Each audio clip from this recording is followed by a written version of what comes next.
And over the last couple of weeks, we've seen plenty of snow falling, and many have discovered muscles they didn't even know they had from lifting shovel after shovel of the white stuff.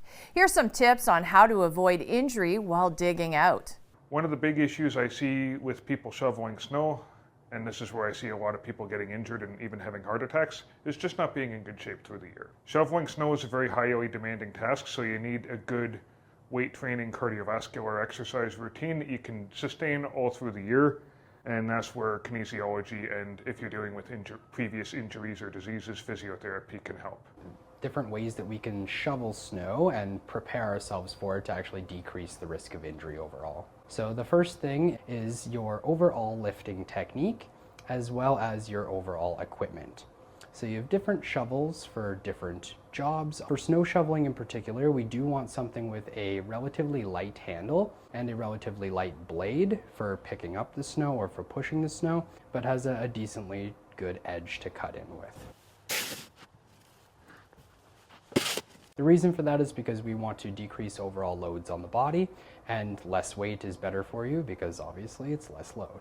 That'll allow you to push or pull or lift more snow per shovel. Depending on your capabilities, you may actually want a smaller shovel so that you don't have to lift as much load per scoop. You hear all the time, lift with your knees, not with your back.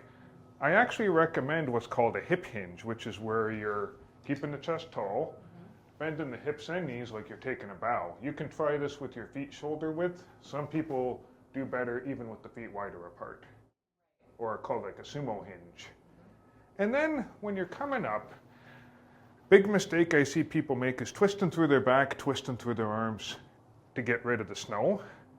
A better way to do this is pivoting, almost like if you've ever watched basketball player pivoting through the leg, looking where you're going, and turning through not just the back and legs, but through the entire body. Trying to make sure that we are prepared for the job.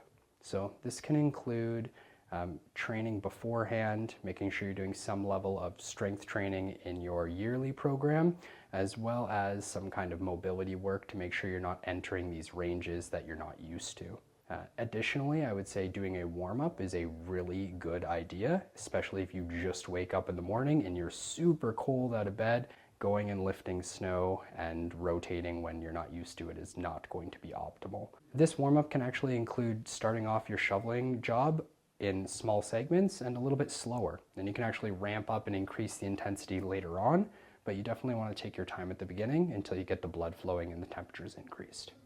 The last thing that we want to talk about is just making sure you're not overloading the body. So whatever your capabilities are, your endurance, your capacity, or resilience, we want to make sure that we're not going over that, especially too quickly.